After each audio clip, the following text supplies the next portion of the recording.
জরুরি অবতরণ এয়ার ইন্ডিয়ার যাত্রীদের, কিন্তু কেন সেই নিয়ে আবারও প্রশ্ন উঠছে। তবে কি সত্যি সেখানে প্রযুক্তিগত খামতি, নাকি সেখানে কর্তৃপক্ষের কোনো রকমের খামখেয়ালিপনা রয়েছে?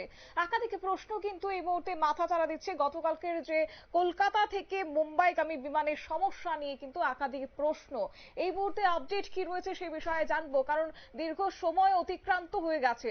এখন বিমান কর্তৃপক্ষের পক্ষ থেকে কি ব্যবস্থা নেওয়া হয়েছে যাত্রী নিরাপত্তার কথা মাথায় রেখে, সেই প্রসঙ্গে যাব। আমাদের সঙ্গে যুক্ত হয়েছে প্রতিনিধি সৌম্য মুখার্জি। সৌম্য, কি জানতে পারছে এবং বর্তমানের আপডেট কি রয়েছে? দেখুন, এটা জানা যাচ্ছে যে গতকাল রাত্রিরে 12টা 45 মিনিট নাগাদ কলকাতা বিমানবন্দরে নামে সান ফ্রান্সিসকো থেকে আসা একটি বিমান। বিমানটি সান ফ্রান্সিসকো থেকে ভায়া কলকাতা হয়ে মুম্বাই যাওয়ার কথা ছিল। 12টা 45 মিনিটে বিমানটি নামার পরে যখন ফের টেক অফ করতে যায় মুম্বাইয়ের উদ্দেশ্যে, সেই সময় বিমানের বাঁদিকের ইঞ্জিনে যান্ত্রিক সমস্যা দেখা যায় বলে জানা গেছে।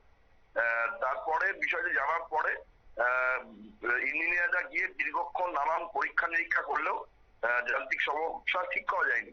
ফলে যাত্রীদের নিরাপত্তার কথা চিন্তা করে বিমানটি থেকে নামিয়ে দেওয়া হয়। যেটা জানা যাচ্ছে যে সান ফ্রান্সিসকো থেকে মুম্বাইগামী ওই বিমানটি ছিল এয়ার ইন্ডিয়ার AI 180 777-200 টুইন ইঞ্জিন জেটের, এবং সেই জেটেরই বাঁদিকের ইঞ্জিনে যান্ত্রিক সমস্যা দেখা গেছিল। সেই কারণে রাত্রিবেলা কলকাতা বিমানবন্দরে নামার পরে ফের যখন সে টেক অফ করতে যায়, সেটিতে আর উঠতে পারেনি। সারা রাত প্রায় বিমানটি দাঁড়িয়েছিল। সকালবেলা ফের ওই বিমানটিকে ঠিক করার চেষ্টা হয় এবং তারপরে বিমানটি মুম্বাইয়ের উদ্দেশ্যে ফিরে গেছে বলে জানা গেছে। কিন্তু যাত্রীদের নিরাপত্তার কথা মাথায় রেখে গতকাল রাত্রিরে যখন টেক অফ করতে সমস্যা হয়েছিল, তখন বিমানবন্দর কর্তৃপক্ষের তরফ থেকে যাত্রীদেরকে বিমান থেকে নামিয়ে নিয়ে তাদের রিপ্লেসমেন্টের ব্যবস্থা করা হয় এবং অন্য যাত্রী যাদের তাড়াহুড়ো ছিল তাদের বিকল্প বিমানের মাধ্যমে মুম্বাই পাঠানোর ব্যবস্থা করা হয়। কিন্তু গতকালের ঘটনাতে ফের নতুন করে আতঙ্ক দেখা দিয়েছে। কারণ 12ই জুনে আহমেদাবাদের ঘটনার পর থেকেই এয়ার ইন্ডিয়ার বিভিন্ন বিমানে যান্ত্রিক ত্রুটি দেখা যাচ্ছে। রবিবারই উত্তরপ্রদেশের হিন্ডন থেকে কলকাতাগামী এয়ার ইন্ডিয়া এক্সপ্রেসের IX 1511 বিমানে সমস্যা দেখা দেয়। এরপরে পাইলট কোনো ঝুঁকি নিতে চাননি। ইঞ্জিনিয়াররা বিমানটির যান্ত্রিক সমস্যা পরীক্ষা করেন। এর জন্য বিমানটি প্রায় 1 ঘন্টা দেরিতে ছাড়ে। যেটা জানা যাচ্ছে যে যাত্রীরা ভয় পেয়ে রানওয়েতেই নেমে অপেক্ষা করছিলেন। পরে এয়ার ইন্ডিয়ার তরফ থেকে ব্যাপারটি নিয়ে দুঃখ প্রকাশ করা হয়।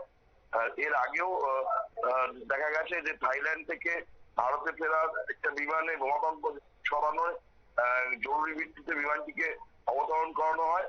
বিষয়টি নিয়ে তো আতঙ্ক তৈরি হয়েছিল। আসলে আহমেদাবাদের বিমান দুর্ঘটনার পর থেকেই এয়ার ইন্ডিয়ার বিমানের বিভিন্ন সমস্যা নিয়ে সোশ্যাল মিডিয়াতে মানুষ অভিযোগ জানাচ্ছে। সেই বিষয়গুলি যদি ঠিক না করা হয় তাহলে এয়ার ইন্ডিয়ার বিমান পরিষেবায় বড়সড় সমস্যা আসতে বলেই সংশ্লিষ্ট মনে করছে। শতাব্দী, ধন্যবাদ। আপনারা শুনলেন, অর্থাৎ এই ফের একবার যাত্রীদের নিরাপত্তা নিয়ে প্রশ্ন উঠতে শুরু করেছে। সান ফ্রান্সিসকো থেকে ভায়া কলকাতা হয়ে মুম্বাই যাওয়ার কথা ছিল বিমানটি। নির্ধারিত সময়ের 12টা 45 মিনিটে কলকাতা বিমানবন্দরে নামানো হয়েছে বিমানটিকে। সমস্যা দেখা দেয় টেক অফের সময় এবং বিমানের বাঁদিকের ইঞ্জিনের যান্ত্রিক সমস্যা দেখা দিয়েছিল এবং দীর্ঘক্ষণ নানান পরীক্ষা নিরীক্ষা করলেও যান্ত্রিক সমস্যা ঠিক করা যায়নি, এবং যার কারণে যাত্রীদেরকে জরুরি অবতরণ করানো হয়েছে এবং তাদের মধ্যে ফের এই এয়ার ইন্ডিয়া নিয়ে যেন একটা কালো ছাপ পড়ে গেছে। নিয়ে নিচ্ছে ছোট্ট একটি বিজ্ঞাপন বিরতির, সঙ্গে থাকুন।